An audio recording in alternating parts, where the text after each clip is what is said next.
Welcome to முஜிதா swings. இப்போ நம்ம வந்து இந்த மிஷினில் வந்து பெரிய மிஷினில் வந்து எப்படி மோட்ரு மாட்ட போகிறோம் அப்படிங்கிறத இந்த வீடியோவில் பார்க்க போகிறோம். இப்போ பெரிய மிஷினுக்கும் சின்ன மிஷினுக்குள்ள மோட்டருக்குள்ள டிஃப்ரெண்ட் என்ன அப்படிங்கிறத நம்ம இப்போ பார்த்துடலாம். சரிங்களா? வாங்க பெரிய மிஷினுக்கு சின்ன மிஷினுக்கு என்ன வித்தியாசம்னு பார்க்கலாம். இப்போ நார்மலாக பார்த்தீங்கன்னா இதான் வந்து சின்ன மிஷின் மோட்ரு. சரிங்களா? இப்போ இதில் பார்த்தீங்கன்னா வித்தியாசம் என்ன தெரியுது பார்த்தீங்களா? ஹெச்பி வந்து 1/16 இருக்கா, வால்ட் வந்து என்ன பார்த்தீங்கன்னா 50 இருக்கும். அதாவது ஆர்பிஎம்ங்கிறது வந்து 4500 ஆர்பிஎம் இருக்கும். சரிங்களா? இது வந்து நீங்கள் நார்மலாக சின்ன மிஷினுக்கு மாட்டக்கூடிய மோட்ரு. சரிங்களா? இப்போது இந்த பெரிய மிஷினுக்குள்ள மோட்ரு நீங்கள் எப்படி இருக்குதுன்னு பாருங்களேன். இப்போ பார்த்தீங்கன்னா தெரியும் வித்தியாசம் என்னங்கிறது பாருங்கள். பார்த்தீங்கன்னா வால்ட்டு பார்த்தீங்கன்னா 220 இருக்கும். ஆர்பிஎம் பார்த்தீங்கன்னா 8500 இருக்கும். அதில் 4500 தான் இருக்குது, இதில் 8500 இருக்கும். அதாவது இது வந்து ஹெச்பி வந்து 1/12ங்கிறது, அது வந்து 1/20, இது வந்து 1/12ங்கிறது இருக்கும். சரிங்களா? இது வந்து என்னென்னா பெரிய மிஷினுக்கு போடக்கூடிய மோட்ரு இது தான். சரிங்களா? நீங்கள் கடையில் வாங்கும்போது சின்ன மிஷினுக்குள்ள மோட்ரு இதுன்னு சொல்லி கேட்கணும், பெரிய மிஷினுக்குள்ள மோட்ரு இதுன்னு சொல்லி கேட்டு நீங்கள் வாங்கி மாட்டணும். அதாவது சின்ன மிஷினுக்கு பெரிய மிஷின் மோட்ரு போடக்கூடாது, பெரிய மிஷினுக்கு சின்ன மிஷின் மோட்ரு போடக்கூடாது. இப்போது இந்த பெரிய மிஷின் மோட்டரை இந்த அம்பர்லா மிஷினில் எப்படி மாட்டணுங்கிறத நான் உங்களுக்கு காட்ட போகிறேன். ஃபுல்லாக நீங்கள் பார்த்தீங்கனாலே தெளிவாக நாங்கள் வீடியோவில் கொடுத்துருப்போம். நீங்கள் பார்த்து நீங்களே வந்து மாட்டிக்கலாம். சரிங்களா? வாங்க வீடியோக்குள்ளே போய் பார்க்கலாம். இப்போது மோட்ரு ஃபஸ்ட்டு போடும்போது நீங்கள் கரெக்டாக இந்த இடத்துல பெல்ட்டை போட்டுக்கிடணும். அதுக்கப்புறம் பெல்ட் நம்பர்னு நீங்கள் பார்த்தீங்கனாலே உங்களுக்கு தெரிஞ்சிடும். பெல்ட் நம்பர் பாருங்கள் 575ன்னு சொல்லி நீங்கள் வாங்கணும். ஏன்னா இதுதான் கரெக்டான லென்த்தில் இருக்கும். இதுக்கடுத்து பெல்ட்லாம் இருக்குது, 550 இருக்குது, 525 இருக்குது, 500லாம் இருக்குது. நீங்கள் பெரிய மிஷினில் மாட்டும்போது கரெக்டாக 575 சொல்லி போடுங்க, வாங்கி வச்சுக்கோங்க.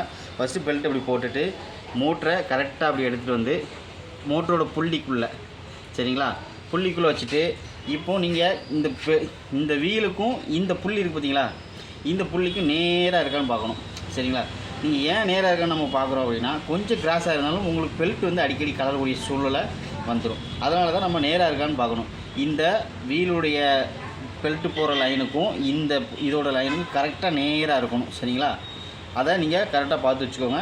அதுக்கப்புறம் வீட்டில் மார்க்கர் இருந்தாலோ இல்லை ஏதாவது சிடியில் போடுற மார்க்கர் இருந்தாலோ எடுத்துகிட்டு கரெக்டாக இந்த ஒரு கேப் தெரியுது பார்த்தீங்களா, இந்த கேப்பில் சென்டரில் தான் புள்ளி வைக்கணும். அதாவது ஓரத்தில் வைக்கக்கூடாது, மறந்துட வேண்டாம். சென்டரில் மட்டும் புள்ளி வச்சுக்கோங்க. சரிங்களா? சென்டரில் புள்ளி வச்சுட்டு அதே மாதிரி இந்த பக்கமும் அதே மாதிரி நீங்கள் சென்டரில் தான் புள்ளி வைக்கணும். ஏன் சென்டரில் புள்ளி வைக்கணும் அப்படின்னு பார்த்தீங்கன்னா, இந்த மோட்ரு இருக்குல்ல, இந்த மோட்ரு இப்படி முன்ன பின்ன பெல்ட் லூஸ் ஆனால் அப்படி முன்ன பின்ன அசைச்சிக்கிறதுக்காக தான் இந்த புள்ளி சென்டரில் வச்சுருக்கோம். பார்த்தீங்களா? இப்போ 2 புள்ளி வச்சுருக்கோமா, இந்த புள்ளியில் தான் நம்ம இப்போ ஹோல் போட போகிறோம். எப்படி ஹோல் போடுறதுங்கிறத பார்த்துருவோம். இப்போது இந்த மாதிரி ட்ரில்லில் பிட்டு இப்படி இந்த மாதிரி மாட்டிக்கோங்க. இந்த மாதிரி பிட்டு வெளியில் கிடைக்கும். மிஷினில் மாட்டிட்டு ஃபஸ்ட்டு இந்த ஹோலில் கரெக்டாக வச்சுட்டு அப்படியே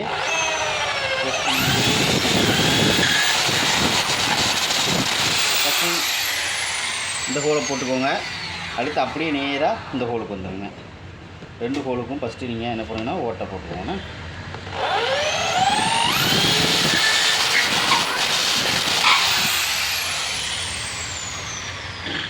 ஸோ இந்த மாதிரி 2 ஹோலுக்குள்ளேயும் நீங்கள் ஓட்டையை போட்டு விட்டுட்டு அதுக்கப்புறம் இந்த மாதிரி கொஞ்சம் ரொம்பையும் லென்த் இல்லாமல் ரொம்பையும் குட்டையாக இல்லாமல் இந்த மாதிரி 2 போல்டு எடுத்துக்கோங்க.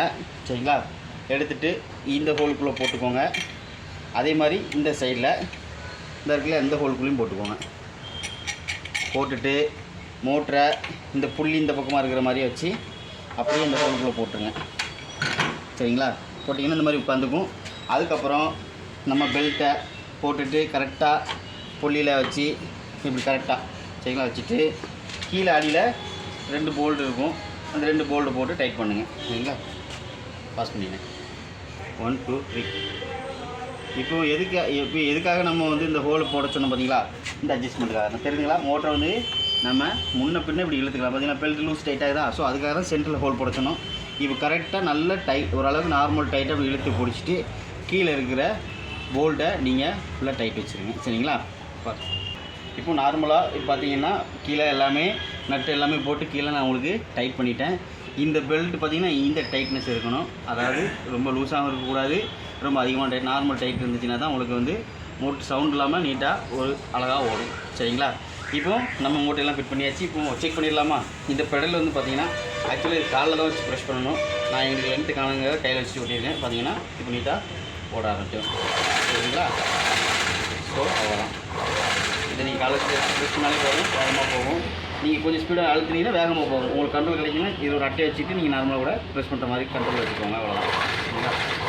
இதுதான் நீங்கள் பெரிய மிஷினில் மோட்ரு மாற்றக்கூடிய மெத்தட் இது தான். இந்த வீடியோ வந்து உங்களுக்கு பிடிச்சிருந்துச்சின்னா சேனலை மறக்காமல் லைக் பண்ணுங்கள், ஷேர் பண்ணுங்கள், பெல் ஐக்கான் இருக்கும், அதை கிளிக் பண்ணி வச்சுக்கோங்க. நாங்கள் அடுத்தடுத்து போடுற வீடியோ வந்து உங்களுக்கு வந்து வரும். நீங்கள் அதை பார்த்து எல்லாமே நீங்கள் பண்ணிக்கலாம். சரிங்களா? வீடியோ பிடிச்சிங்கன்னா லைக் பண்ணுங்கள், மட்டும் மேலே சேனலை மறக்காமல் சப்ஸ்கிரைப் பண்ணுங்கள். Okay, thank you.